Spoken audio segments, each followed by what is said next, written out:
Hi, this is fifth grade teacher Heidi Levine, and you're listening to the Skull Rock Podcast. Hey, everybody, this is Steve Anderson, animation director and storyboard artist, and you are listening to the Skull Rock Podcast. Hi, I'm Imagineer Tom Morris, and you're listening to the Skull Rock Podcast. Skull Rock Podcast, where you hear the stories behind the adventures. With your hosts, Aljon and Dave Bossert. Whether you're a lifelong Disney fan, theme park junkie, or just someone who loves great storytelling, you found your new favorite podcast, Skull Rock Podcast. Every single week, Dave and I bring you through the backstage of Disney and talk about all kinds of great Imagineers and storytellers and filmmakers. I'm Aljon, lifelong Disney fan and pop culturist. And I'm Dave Bossert, artist, filmmaker, and author. Welcome to the Skull Rock Podcast. Aljon, we had a big response from our 300th episode last week. That's awesome. We got a lot of really nice notes, and I just figured let's just jump right into our mailbag.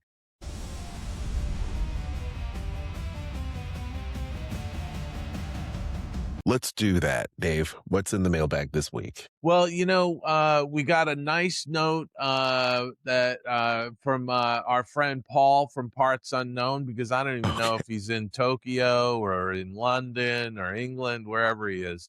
But he said, congratulations on the 300th episode. So many great episodes to enjoy and revisit as well, and roll on to the quincentenary yet to come. Okay. I'm like, okay, I have to look up that word.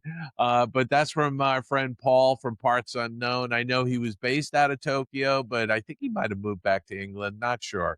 But thank you, Paul, for that. Nice. We got a note from Erica, a longtime listener in Alabama. Congrats, listening now. And then this one from Ethan Reed, Imagineer and a former guest that we had on the Skull Rock. He said, congratulations, Dave and Aljon. Here's to the next 300. The oral history you guys have amassed over the last 300 episodes is a priceless gift to the animation, Imagineering, and Disney fan community. Thank you both for everything you do. Ethan Reed. Thank you, Ethan. That is so good. And then finally we got one from a listener, John in Florida. He says, congratulations on being so awesome. You two make an entertaining educational duo. I look forward to hearing you every week. Great milestone. So thank you, John in Florida. Appreciate that. That's nice. Yeah. So, it was just wonderful to get a lot of comments coming through from various folks. And as always, please send us your comments either through social media or any other way you feel like doing a comment on our YouTube page or whatever. I love the fact, Aljon, that not only can people listen to this while they're driving in their cars, commuting to work or whatever, but they can also now watch us. Absolutely. And that's part of what I'm going to talk about right now. We've been talking about our 300 episode book giveaway. And I mentioned Rafflecopter, this is the page. Now, Dave, this is new to you, but I actually made this website right after we did our show. So you can check this link right here. The link is going to be in our show notes, but our 300 episode book giveaway, of course, Dave and I are giving 3 pre-release copies of Dave Bossert's new book, Walt Disney World War II, months before the November 2026 release. As we sit here, talk to you, you can register, sign up using Spotify, Facebook, YouTube, X. You can write your name, your email address, enter the giveaway. That is step 1. We have the official rules listed here as well. We have official rules. So I'm scrolling down there. Yeah, so you know that we're covered. I want to make sure that I want to reiterate to our listeners, the book is free. And if you live in the United States, the shipping is free. But if you live outside the United States, sorry, folks, you're going to have to pay for the shipping, which is steep. It could be anywhere from $65 to $85 going overseas. So I just want people to realize that, okay? So Yes. I'm happy to do all the legwork and ship it to you, but I can't foot the bill for the shipping outside the United States. Absolutely. That is actually specifically listed in the rules of engagement here. So Okay. just click the link for the rules. You've got to be 18 and up in order to register to win. And the period for the giveaway, of course, it started last week, but it goes all the way to August 16th. That's when I made it. August 16th at 11:59 p.m. Central. That is the entry period to be eligible. Of course, you can use all of those X, Twitter, Instagram, Facebook, etc. in order to enter. 3 people will win the copy of Dave's book, of course, as he mentioned. If you're living outside the United States, you are responsible if you so choose to have it shipped to you. But there is the site. Can you believe it, Dave? I mean, I don't use AI for a lot, but I did use AI to build this website. Hey, listen, I love this. The only thing I would say is get it a month before the November release, not months. Yes. I would take the S off at some point. Okay. Because just folks, just so you know, as soon as I get inventory, I will ship those 3 copies out to our winners. Okay. And I love the fact that it's ending on August 16th is the day after my birthday. Oh, how's Dave, that's awesome. that. I love it. I love it. Well, there you go. The link will be in the show notes, and we'll also have it posted on our social media accounts as well. So be sure to check that out. Hi, I'm Mark Simon, the godfather of storyboarding. And if you rock, you listen to Skull Rock Podcast. Hello, I'm Philo Barnhart, animation artist, and you're listening to Skull Rock Podcast.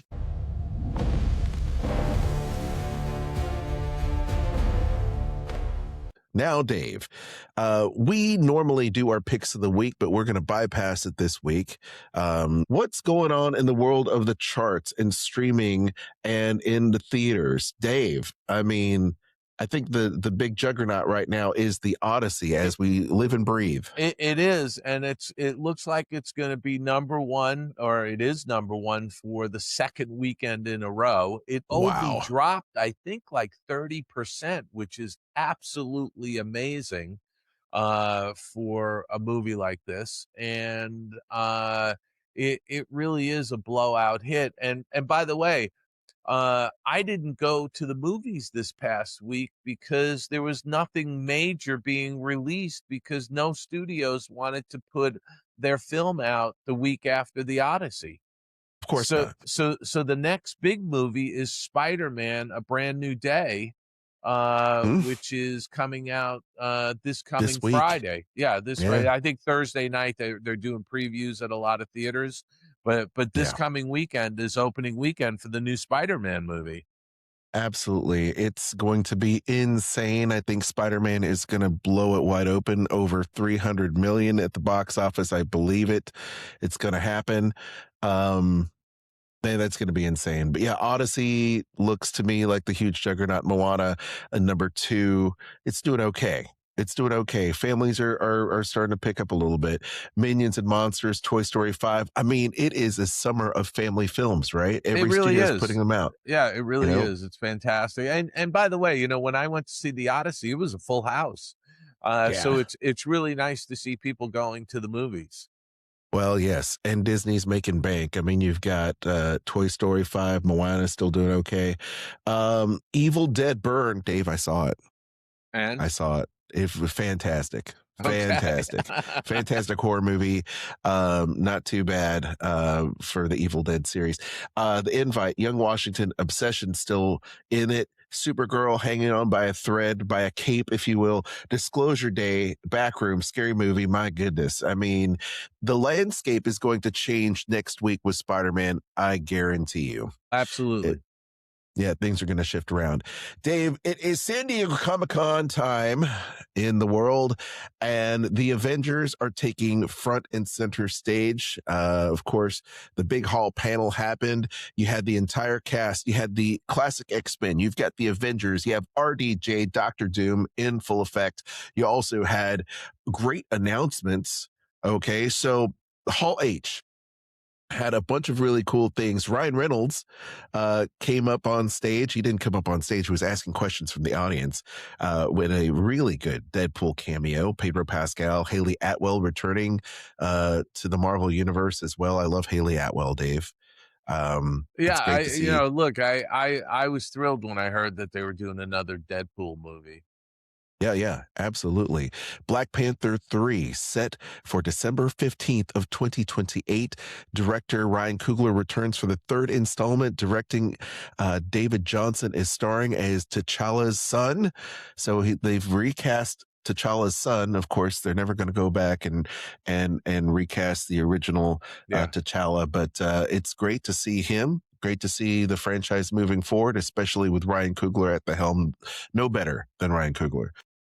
Dave, Ghost Rider. Ryan Gosling announced for 2028 to put on the, I guess, the black leather and the flaming skull. I mean, it's great to see Ryan Gosling. And, I mean, what do you think about that? I got to tell you, Ryan Gosling is, he's got the Midas touch. Everything he's in is a hit.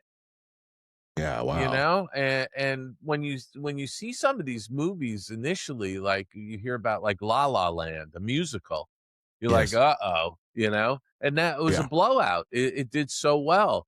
He knows how to pick the movies. When I read this, that Ryan Gosling was going to be in Ghost Rider, I was like, okay, this is going to be a huge hit. I can't wait to see this movie. I can't wait until 2028. Make this movie now. Absolutely. I agree. Ghost Rider is one of my favorite, characters in the Marvel universe. And I can only see someone like a Nick Cage be the mentor to this version, much like the original, the Ghost Rider, where you had Sam Elliott kind of perform that same role.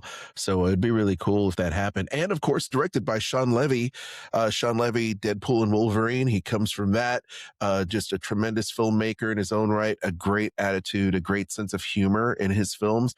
And I love the fact that not only is he doing the new film with Ghost Rider, with Ryan Gosling, but he's also doing the Star Wars film that's going to be taking place next year as well. Yeah. So I mean, he's busy. So yeah, you have Gosling and then you have you have him coming back as well. I mean, that's a really good thing for the both of them, I think. So anyway, it's going to be really fun to see.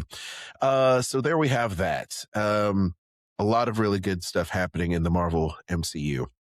So Percy Jackson, yes. I was going to say, I love this time of year because they always make all these big announcements at the Comic-Con down in San Diego.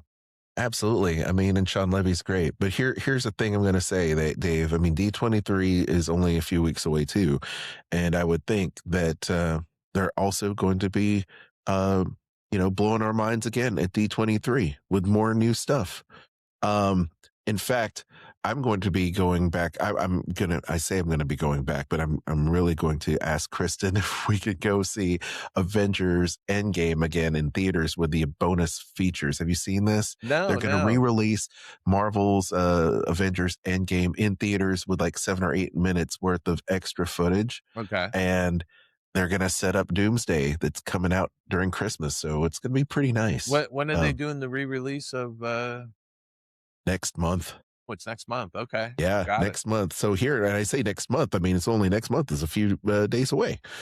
Yeah. Disney Plus and Percy Jackson, Dave. Percy Jackson and the Olympian Season 3 is going to be taking place November 20th of this year on Disney Plus. Emotional Annabeth search angle plus Darker Titans curse tone. That's going to be happening. X-Men 97 Season 2 panel hints at more seasons ahead. That's really great for Marvel animation. That show is really, really great. Dave, they've also announced a brand new book that tells the story of Star Wars' twins, Princess Leia and Luke Skywalker training together, which I guess is kind of hinted at in the sequel trilogy, but they're actually going to be expanding on that in a series of books. And then I guess overall, everybody just loved all the stuff coming in from the House of Mouse this year, Marvel and Star Wars, respectively. Yeah, So, but I mean, they're making all these announcements at Comic-Con. What are they going to do next month at D23? they're probably going to do a lot more. Okay. All right. I Yeah. think they're holding back. I mean, listen, Spider-Man is going to be released and a lot will be revealed. They'll probably talk about how this sets up the next movie. I mean, I feel like you're in a difficult space when it comes to Marvel because you've spent 20, almost 15, 18 years setting up this entire franchise with one film after the other. And then you have to have these post-credit scenes that kind of lead you on to the next chapter. And that's a lot of pressure. No, That's a lot of pressure. It is. It is. I mean, and we've been watching James Bond movies for a long time. I mean, Marvel's kind of, it's hard to top every single year. And then, the James Bond films, they don't do that, but they do something different. And, yeah, I don't know. It's going to be interesting to see how they're able to string people along. Agreed. So having said that, gang, let's sit back and relax and bring in our friend Joe Lanzisero, Imagineer extraordinaire, in a part 1 of a multi-piece interview that Dave sat down with him to discuss right here on Skull Rock Podcast. Let's do it. Hey, let's chat. Let's chat afterwards. Let's chat. And he said, let's chat again. Skull Rock Podcast. Interview time. Well, Aljon, we are back again with Joe Lanzisero, Imagineer, animator, story artist. He's done it all. Vice President of Creativity, cruise lines, the whole thing. Joe, welcome back to the Skull Rock Podcast. How was that for an introduction? Wow, what a welcome, Dave. Thank you, my friend. It's always so great to connect with you and Aljon, and I love your show and the guests you have on. I enjoyed the last. Would you have 3 or 4 episodes with Jerry Reese and Tim Landry? Yeah, Jerry Reese and Tim Landry talking about some of the projects those guys worked on. Yeah, that was great, and worked on for you. Yeah, well, I did a bunch of work with them both together and individually as well. So it was great to hear. And I always love when people give you a call out, and I try to always do the same, because we all work in teams, and always important to acknowledge those people. So that was great. And I enjoy you and Aljon's great recommendations. I think I mentioned to you when you guys recommended Young Sherlock, which was so good. It was, wasn't it? Series. Joe, it's so surprising to us because Aljon and I both get separately and together feedback from listeners saying that's one of their favorite segments. They discover shows that they might not have stumbled upon.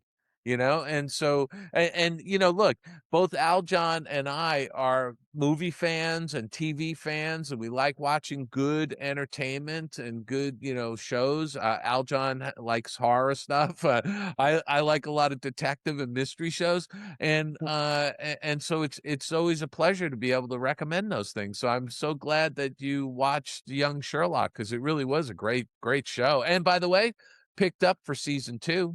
They did, yeah. Yes, Good. yeah. Good. So Good. okay, so I can hear that. Joe, it's so great having you back. And one of the things I wanted to start out talking about, and before we get into the meat and potatoes, as they say, I did want to ask you about this dust up that's happening down at Walt Disney World, where they apparently are going to take Tom Sawyer Island out and replace it with Cars Land. That seems kind of odd.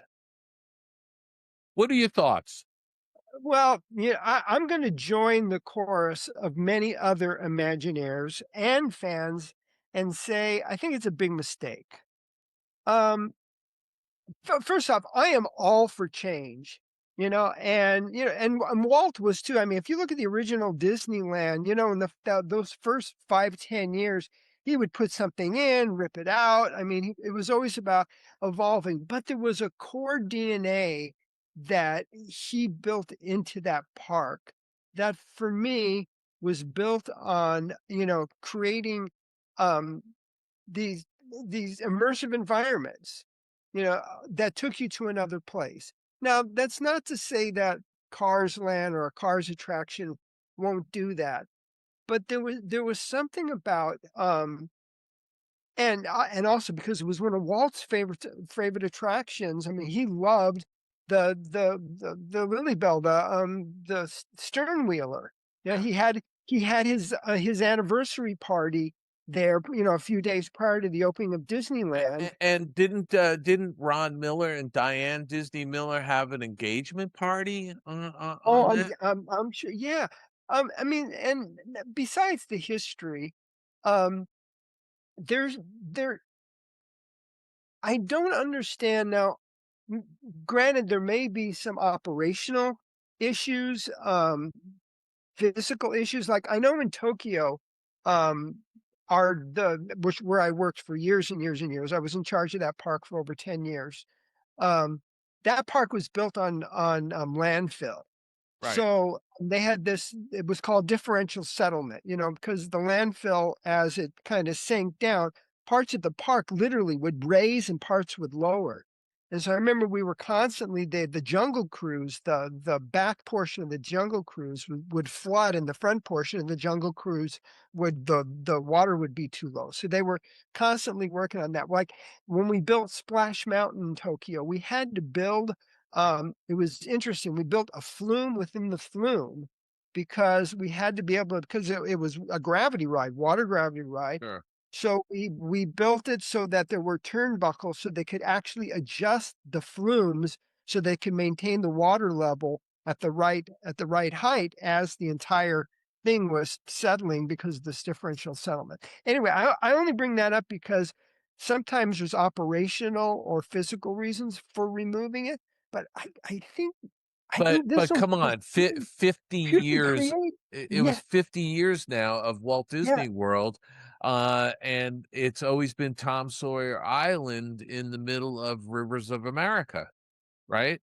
So it just seems it seems odd to take that out.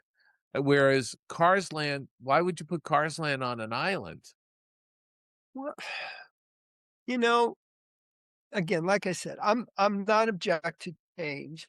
But the other thing is, Walt Disney World is blessed with so much land. Yes. And in fact, I think a couple of Imagineers, even on their own, suggested alternate site plans where they could have kept the river and added the Cars Land attraction. Yeah. So I don't understand that. The other thing is Florida is a pretty hot and miserable place. Yes. And that huge body of water in the middle of the park, I think really added to, a sense of cooling there. Yeah. There's another thing too, and it's another attraction that they're talking about doing, or a new land they're talking about doing, and I don't know whether or not they're going to move forward with that. And that's Villains Land. They're talking about at Walt Disney World doing a Villains Land, and it got me thinking about the original park. Walt designed each of those lands. It was at a very optimistic time historically, in the world and in America. It was post World War II. Mm-hmm. We were coming out of this kind of dark time, and Walt, who we know, was a very optimistic individual. He was the eternal optimist, and so I think underscoring the stories in each of those lands, it was a story of optimism. Mm-hmm. The move to in Adventureland, was about this, this exciting, adventure, going out in a river and seeing exotic animals. Frontierland was about the the wonders of, new territories and discovering them. Again, very optimistic stories. Of course, Tomorrowland probably was the most optimistic because particularly in that point in history, it was about, that technology was going to move us into the future. It was and a of course, better tomorrow. A a better better tomorrow. tomorrow. Yeah. Yeah. Great big beautiful tomorrow shining That's at right. the end of every day. And then of course Fantasyland was, happily ever after, Yeah. So with that thought in mind, when I'm a lot of the decisions they've been making and about the choices of the places that they're creating, I think are, at least in my mind, a little counter to Walt's original idea of creating optimistic places. I always thought about that when I was fortunate. A lot of the things, most of the things I got to design for the parks, I felt were fell in line with that philosophy, that they were optimistic. Yeah. Toontown, it's bright, colorful, fun. It's a very optimistic place. A lot of the stuff I did on the cruise lines, same thing. Same with in Tokyo. A lot of the projects I did there. And I think there's some truth in the fact that people, they can't often articulate how they feel in a space, but they know when it feels good to be in that space. And I was recently, and I don't go to the parks very often anymore. But now that I have grandkids, last Christmas had to take the grandkids to Disneyland. It was fun for the first time. I hadn't been in the parks in a while, and we went to Disneyland Anaheim. And it was Christmas time, of course, so the park's all decorated. And of course, I wanted to share Toontown with them. Sure. And I was I was happy with all the refurbishments they did to Toontown because it was starting to look pretty tired. And I was glad they put in the Mickey and Minnie's Runaway Train, which is a great attraction, freshen the land all up, and it was so fun to experience the land with the grandkids. And then so we're in there and the place was packed, strollers everywhere, kids walking all over, playing with all the interactive stuff. Loved it. I was having a wonderful moment. And then we went over to Galaxy's Edge. And there was hardly anybody there. And I was walking around, I was thinking, it's Christmas time. I'm in this kind of dark, not really optimistic place. And I could see why, people weren't spending time there. They go there and I think, to a certain group of the fans, it satisfies a little expectation in terms of, what they want from a Star Wars moment. But as we know, they're going back and trying to rework that because, again, a lot of criticism that it didn't deliver on the Star Wars promise. Right. But taking this back to the villain's land and removing the rivers of America, I just think, they need to think a little bit more about that, why people originally went to the park and the things that they really love about the park. And it's one thing that I love about Tokyo. They've been really focused on, adding things to the park that build on the fantasy and magic. And I think the Japanese people really appreciate that. I mean, what they did with the Beauty and the Beast attraction there, what they recently did at Tokyo Disney Sea with Disney Springs, adding the Rapunzel and the Peter Pan attraction and the other things that they added there. I think all build on that kind of fantasy, optimistic happiness that people come to expect from the park. So long-winded answer to your question or inquiry about the loss of the rivers, but I think it's really taking away some of that just charm and beauty that people went to the park to experience. Yeah. No, I agree. All right. I don't want to dwell on it too much. I appreciate your viewpoint on this. And wholeheartedly agree about, the fact that it is about really, to me, it's about hope that things are better, hope that, tomorrow's a brighter day, it's positive and optimistic, and all of those things that you just said, I think are so true. I'm just curious what they're going to do in Villains Land. Are they going to populate it with executives? I shouldn't have said that, Joe. I don't know. Okay. You and I suggestion. You and I know who some of them will be. I know, really. All right. So let's step back in time here, because you are a CalArts alum like I am. Yes. And you started out at Walt Disney Animation Studios, but back in the day when we both were there, it was Walt Disney Productions, where Right. we referred to it as feature animation. We were in the feature animation group. So talk a little bit about that time, a couple of the projects you worked on, and then also how that's influenced you in your transition over to Imagineering, and how you view IP from an Imagineer standpoint. Yeah, first off, I think we were both there it was an interesting time, Dave, right? It was great, but it was also transitional, and often things, that are in a transitional state, there's a little bit of upheaval, a little bit of change. I mean, I think we all came with, very, I'm going to use that word, optimistic hopes of Try again. Of creating a new renaissance of animation. Yeah. Initially, I mean, we were it was that transition point where the old guard was kind of moving out, and us young guys were kind of moving in, and that was natural, and that was the purpose of setting up the program at CalArts, right? They set up that program because they knew they needed to replenish the ranks, that the 9 old men were retiring or unfortunately dying off. Yeah. And and so, we were fortunate at that time to get that direct handoff from those guys, learning the principles. I mean, they created the industry. These guys, I look back, when you think about, how the leaps and bounds they made in terms of furthering that art form. If you I was going to say the 1930s.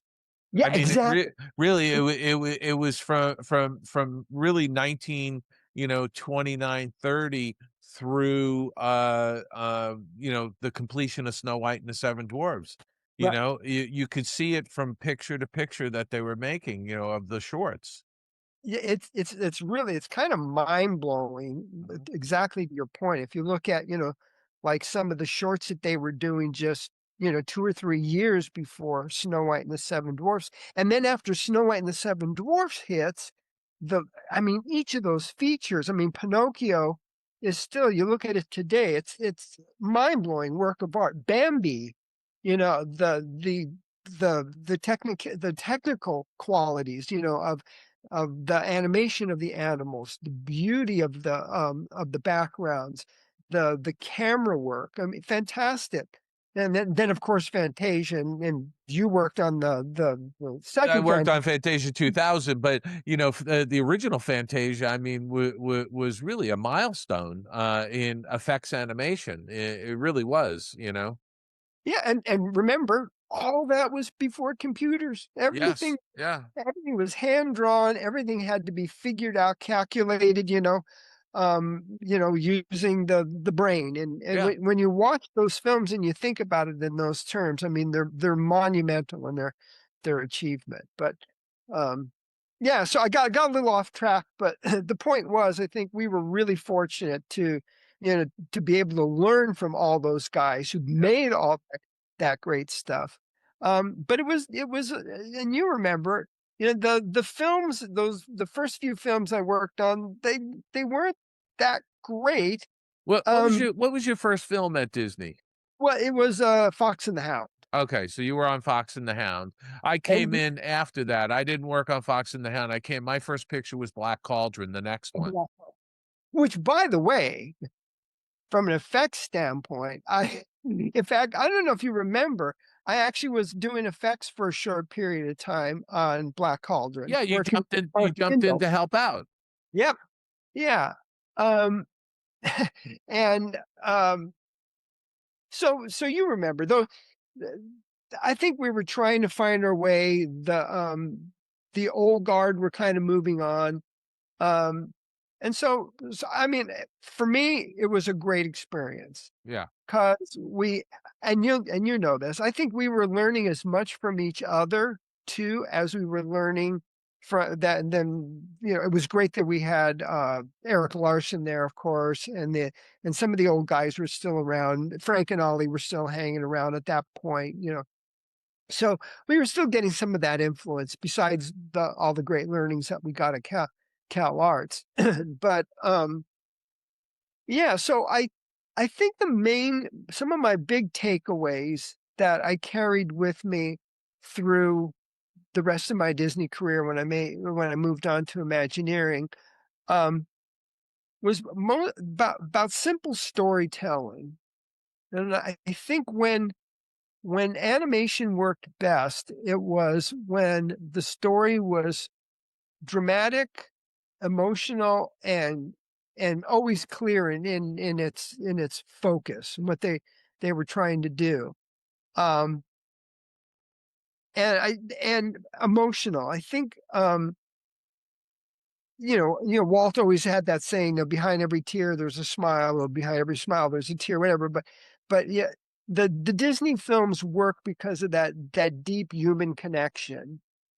And so for me, I was always, when I did make the transition to Imagineering, of course I loved the work that Mark Davis had done at Imagineering. Yeah.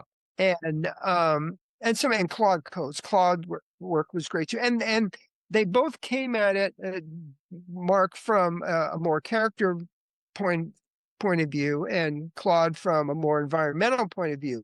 But in both cases, their work was imbued with human qualities. It made you feel a certain thing when you looked at it. Mark's work made you laugh. Claude's work would make you feel. I mean, he was master and you wrote the book about him.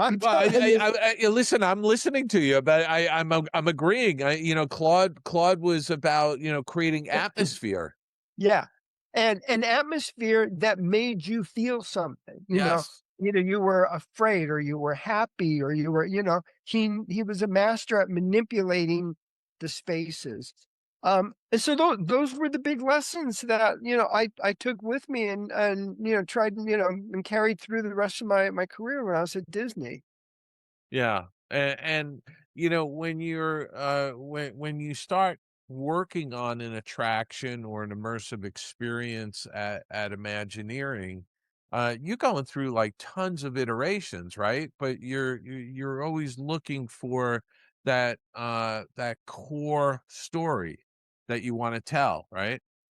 Yeah, and there was always, I was fortunate in my career to be able to both create new stories or to work with existing IP. And there's advantages to both, and I enjoyed doing both. And like I said, I was fortunate. I got to do a lot. I mean, nowadays, of course, since the company it's grown so big and they spent so much money acquiring, these other companies, Pixar, Lucasfilm, and Marvel, that I doubt we'll ever see a time when they're going to do an original story again. Which is really sad. And I think Steven Spielberg just recently commented on that, that they need to get away from sequels and start investing in new stories, new IP.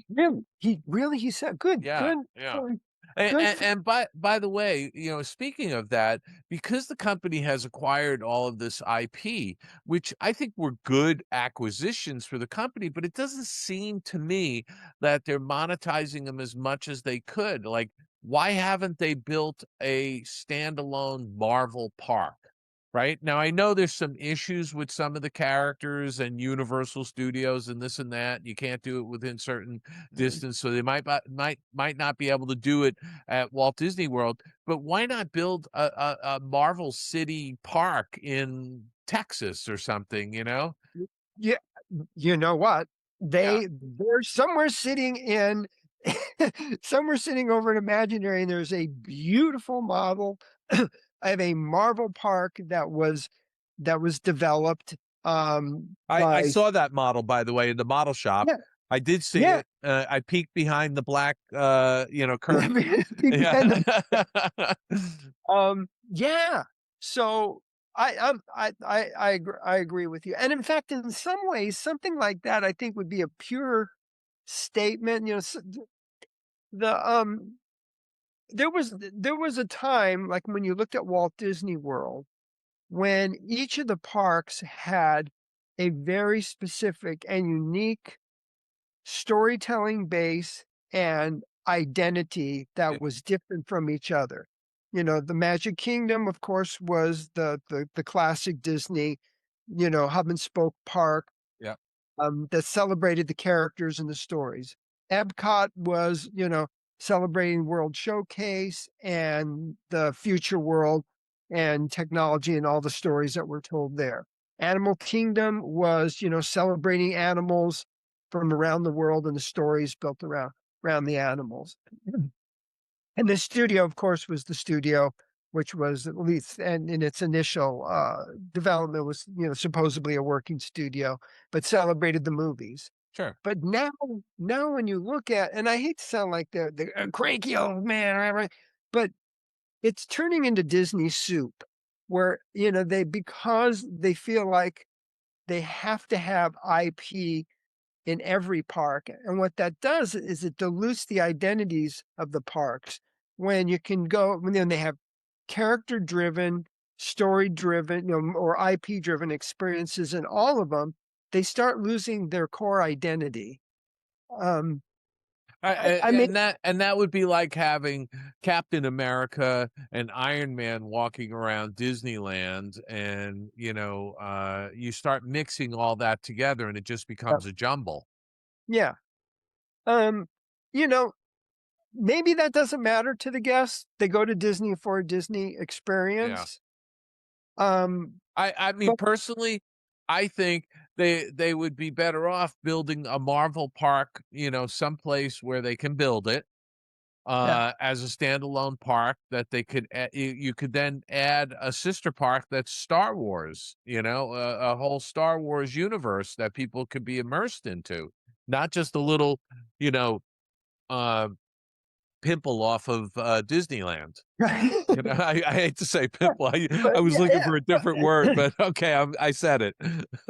But yeah, exactly, Dave. And you look at the depth of those stories, like you just mentioned Marvel. I mean, the Marvel universe is immense, easily enough subject matter to fill a park. You look at Star Wars, especially as they've grown the storylines, with the Mandalorian and all the other. I mean, again, enough, to easily fill a park. So, I think you're onto something. Well, it just seems to me, though, that's the engine for the company, and that's the thing that they're really, really good at. Even when they do make a misstep here and there, they're just so good at it, And I just feel as though the company has gotten so big. I mean, at what point do you think they're going to spin off the broadcast networks? Because that's really what they should do. They should create a standalone company for their broadcast networks. Well, but that gets into the bigger conversation, I think, about the future of broadcast TV. I mean, come on, how much broadcast TV do you watch versus watching streaming? Well, since I moved, Joe, I only have streaming services, and one of the streaming services I have gives me access to live local newscasts. So I can watch the local news, and I can watch the nightly news, and everything else I can watch on streaming, because if a show drops on CBS, it's only a matter of time before it's up on Paramount Plus. Yeah, exactly. Right? If it shows on ABC, it shows up on Hulu or Disney Plus.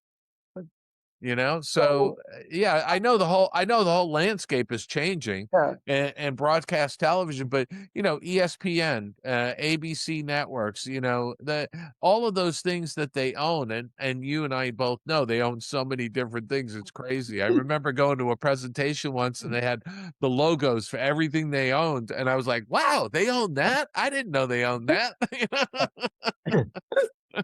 So, but it seems like you could bundle all of that into a standalone company, which would help the actual theme park, movie studio, records, group focus a little bit more. The merchandising and all that, but not distracted by all of that stuff. And also by doing it, ESPN could get into gambling and sports betting and all kinds of stuff if they want to, without sullying the Disney name.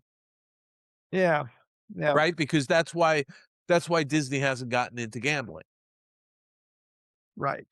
Although I think they looked at one time doing a casino in Las Vegas. I knew you were going to go there. I remember that. And on the original cruise ship, when we first started designing the Disney, actually, I think we're getting into the next. We're going to talk about that in our next episode. But okay, real quick though, just real quick, because we're on the subject of casinos. They originally had a spot carved out on the Disney Magic for a casino because they felt like that was so core to the cruise experience.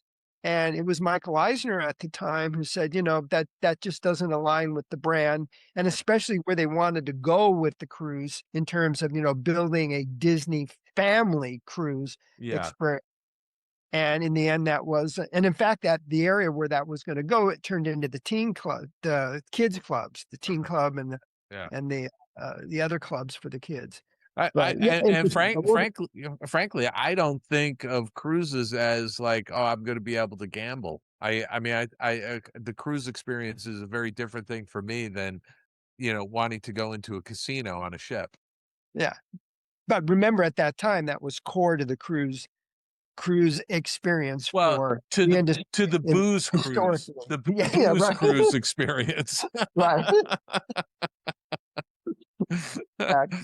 But so let's get back onto this, using your experience in animation. How else has your animation career, your early animation career, and your training at Cal Arts, how has that influenced you as an Imagineer as opposed to other Imagineers? I think, what we learned about few things: staging and the power of a pose.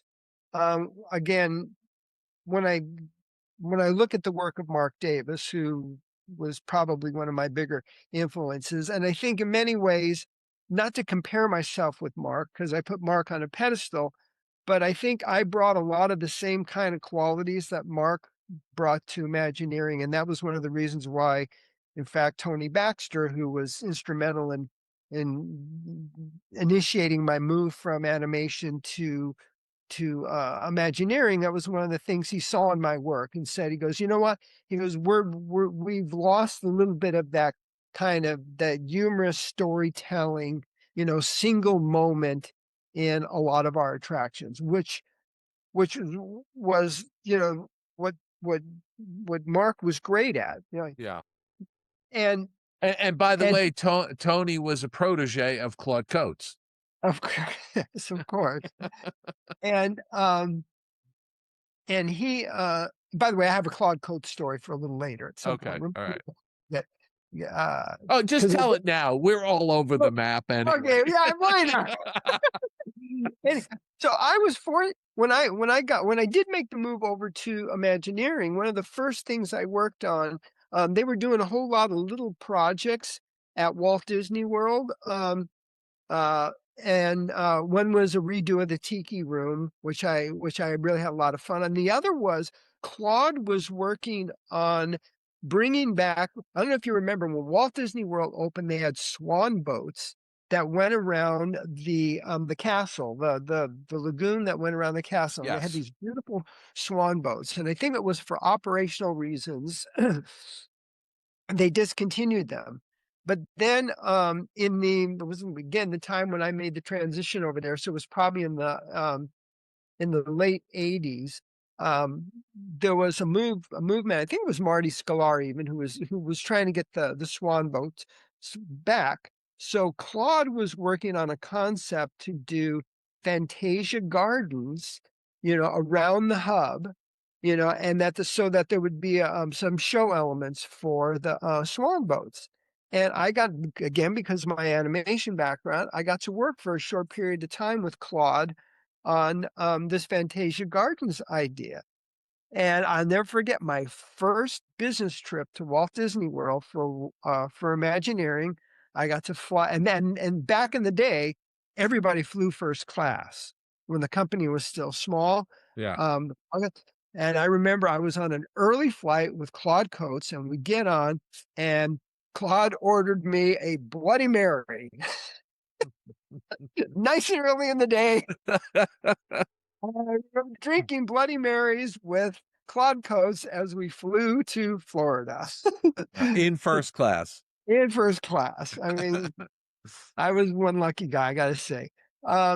Anyway, for various reasons, they never went with the Fantasia Gardens idea. But what was great is that a lot of the concepts or just the staging ideas and some of the little cute ideas that Claude had come up with and I'd worked with him on, I later used when I did the Fantasia Gardens miniature golf course, which is down there at Walt Disney World. Which is by which hotel is that by? Is it the Swan and Dolphin? The Swan and Dolphin. That was right. Yeah. It's sort of as you're going down the road to the Swan and Dolphin, it's on the left side, as I recall. Yeah. That's nice. Yeah.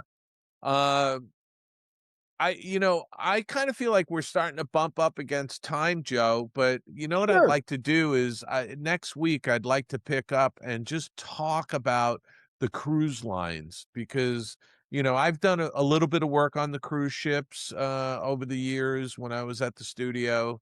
But I'd like to ask you some like behind the scenes questions of like how these ships get built and all that, because I'm always fascinated about these things. Yeah, it was a very interesting both design and construction story because it's very different from the theme park story. Yeah. But with lots of parallels between the two. So yes, let's talk about that next time. So with that, I'm going to say, Joe Lanzisero, Imagineer extraordinaire, thank you for being on the Skull Rock podcast once again, and we'll see you next week. Thank you, Dave Bossert. Always a pleasure. And Aljon, too. Take care, guys. Thanks. Bye-bye. Let's get out of here! Come on, Scotty, let's get out of here. Let's get out of here. Let's get out of here. Let's get out of here, Lieutenant. All right, Dave, great to see Joe back in the hot seat once again.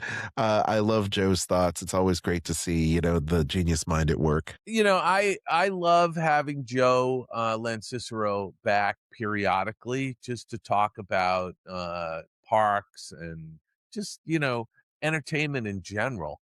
He's somebody who, it's funny, Aljon, I was going through some photos that I had framed that were stacked in my walk-in closet here in my office.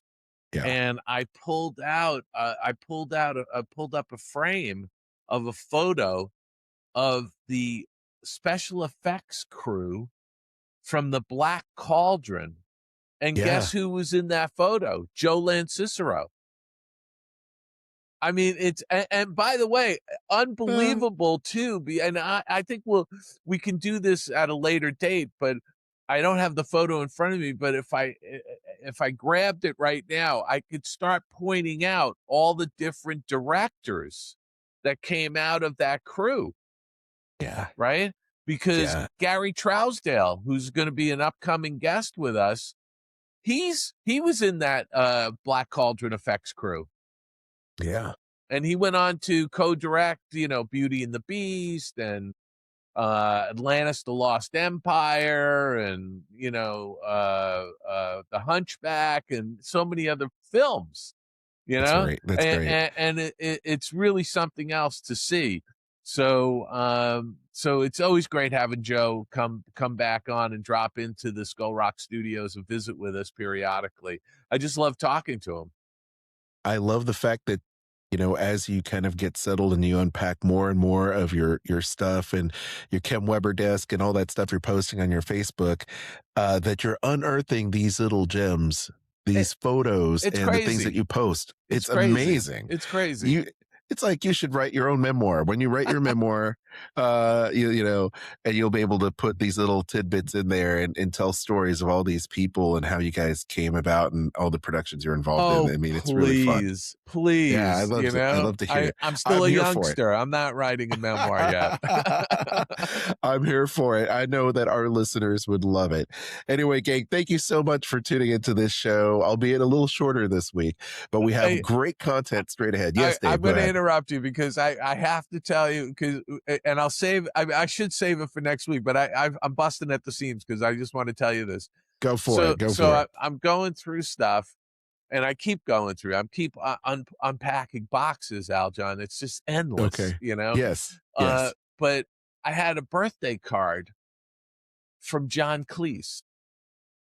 That's the one, right? And yes. And so what I was going to mention this week, but we're putting it off to next week of what we were watching. I rewatched the first season of Fawlty Towers. There you go. We were just talking about this, it seems.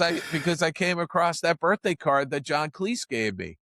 I mean, it's just the craziest stuff that you pull out of boxes that just are these touchstones of memories that flash you back 20, 30 years. It's crazy.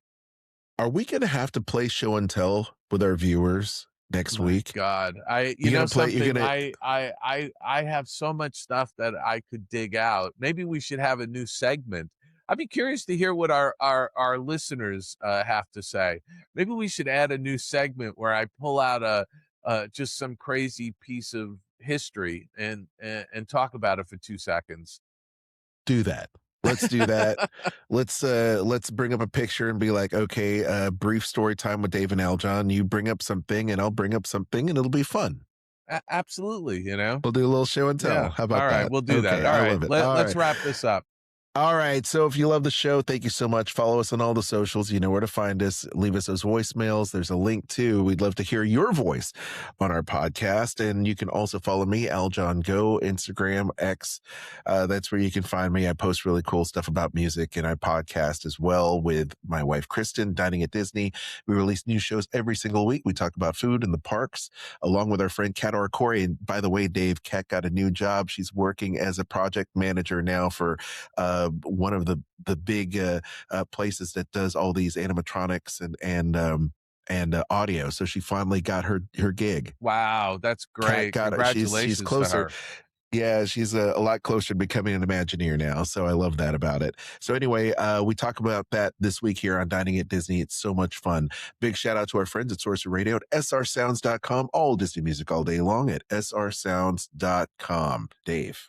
Well, as always, you can hear me throughout the month on the Tunes Behind the Tunes on Sirius XM, Disney Hits, Channel 133.